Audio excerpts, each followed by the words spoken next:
Assalamualaikum warahmatullahi wabarakatuh. Perkenalkan, nama saya Jusman, NIM 240 10 194, Prodi EKI 1G, Fakultas Ekonomi dan Bisnis Islam. Baik, pada kesempatan ini saya akan menjelaskan tentang pengertian dan karakteristik akuntansi. Yang pertama, pengertian akuntansi. Akuntansi adalah pengukuran, penjabaran atau pemberi kepastian mengenai informasi yang akan membantu manajer, investor, otoritas pajak, dan pembuat keputusan lain untuk membuat alokasi sumber daya keputusan di dalam perusahaan, organisasi non-profit, dan lembaga pemerintah. Akuntansi adalah seni dalam mengukur, berkomunikasi, dan menginterpretasikan aktivitas keuangan. Secara luas, akuntansi juga dikenal sebagai bahasa bisnis. Akuntansi bertujuan untuk menyiapkan suatu laporan keuangan yang akurat agar dapat dimanfaatkan oleh para manajer, pengambil kebijakan, dan pihak berkepentingan lainnya seperti pemegang saham, kreditur, atau pemilik. Selanjutnya adalah tujuan dan manfaat akuntansi. Tujuan utama akuntansi adalah menyajikan informasi ekonomi dari suatu entitas kepada pihak-pihak yang berkepentingan. Yang dimaksud dengan entitas adalah badan usaha, perusahaan, atau organisasi yang mempunyai kekayaan sendiri. Informasi ekonomi yang dihasilkan oleh akuntansi berguna bagi pihak-pihak di dalam organisasi itu sendiri, internal maupun pihak-pihak di luar organisasi eksternal. Pihak manajemen merupakan contoh pemakai informasi dari kalangan internal. Informasi akuntansi ini oleh manajemen dimanfaatkan untuk perencanaan, pengendalian, dan evaluasi aktivitas usaha yang dilaksanakan. Dari sisi pengguna informasi dari kalangan eksternal terbagi menjadi dua. Yang pertama, pemakai eksternal yang berkepentingan langsung terhadap informasi akuntansi. Contoh, investor dan kreditor. Yang kedua, pemakai eksternal yang tidak berkepentingan langsung, misalnya analisis ekonomi, pegawai, dan lembaga-lembaga pemerintah. Yang selanjutnya, konsep dasar akuntansi. Ada 7 konsep dasar akuntansi. Yang pertama, entitas akuntansi.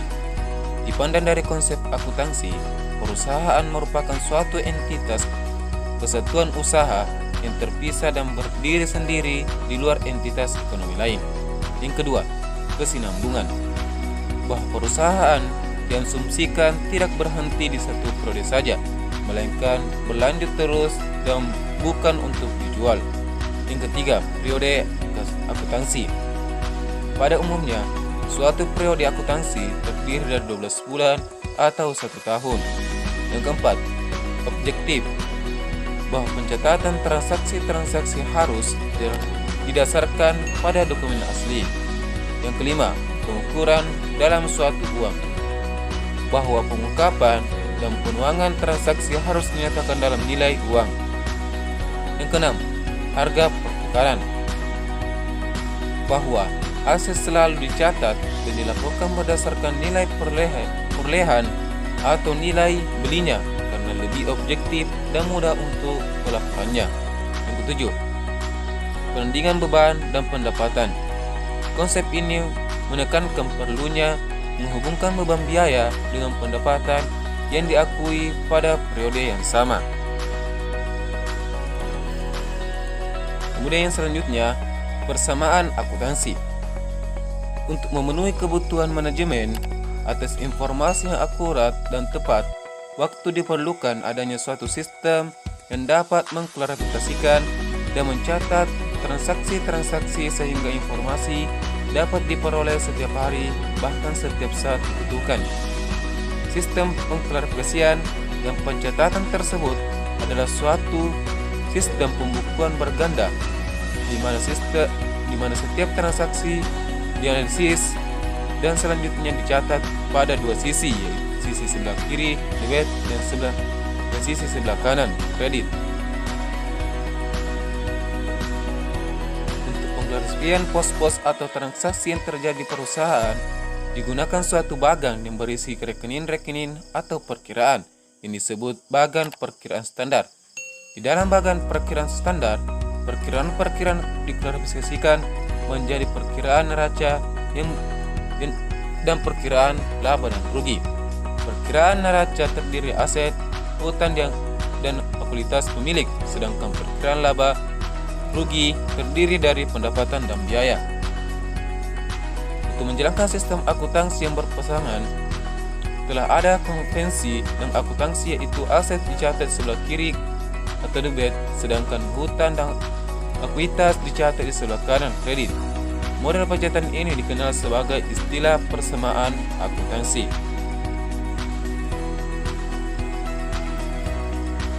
Yang selanjutnya, neraca. Neraca adalah daftar yang menggambarkan posisi keuangan suatu entitas ekonomi, misalnya suatu badan usaha atau perusahaan atau organisasi pada suatu saat tertentu. Yang dimaksud dengan posisi keuangan adalah posisi aset, hutang, dan modal. Yang pertama, aset. Aset adalah sumber-sumber daya ekonomi yang dimiliki perusahaan, dapat diukur dengan uang yang digunakan untuk menjalankan kegiatan usahanya. Saldo normal perkiraan aset berada di sebelah kiri neraca atau sebelah debit. Penambahan aset dicatat di sebelah debit dan pengurangan aset dicatat sebelah kanan atau sebelah kredit. Aset dapat dikelompokkan menjadi A. Aset lancar, B. Aset tetap, C. Aset dan lainnya. Yang kedua, hutang. Hutang merupakan kewajiban perusahaan yang timbul kepada pihak ketiga yang harus dibayar oleh perusahaan di masa yang akan datang pada saat hutang tersebut jatuh tempo.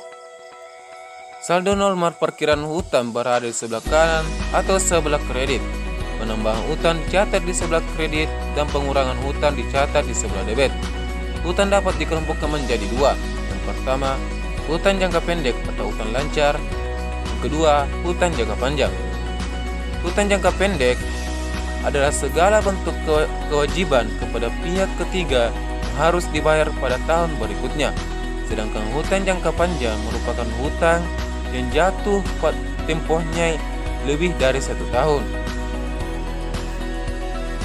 Hutang disajikan di neraca sebesar nominal pinjaman dan diklarifikasikan berdasarkan tanggal jatuh tempohnya. Contoh hutang jangka pendek atau hutang lancar yaitu hutang dagang. Sedangkan contoh hutang jangka panjang misalnya pinjaman hipotek dan pinjaman obligasi. Yang ketiga, modal. Modal merupakan kekayaan bersih pemilik yang ditanamkan di perusahaan. Modal ini merupakan selisih antara total aset dikurangi total kewajiban yang ada. Modal merupakan penyertaan pemilik dalam berpartisipasi menjalankan kegiatan usaha. Saldo normal perkiraan modal berada di sebelah kanan atau sebelah kredit. Penambahan modal dicatat sebelah kredit, sedangkan pengurangan modal dicatat di sebelah debit. Komponen modal terdiri atas investasi pemilik dan pendapatan bersih yang belum ditarik oleh pemilik usaha. Selama setahun berjalan akan terjadi transaksi keuangan yang mempengaruhi posisi aset, hutang, dan atau modal. Transaksi berpengaruh langsung seperti setoran ambilan pemilik dan berpengaruh secara tidak langsung yaitu diperolehnya pendapatan dan adanya beban biaya. Oke, sekian dari saya. Kurang lebihnya mohon maafkan.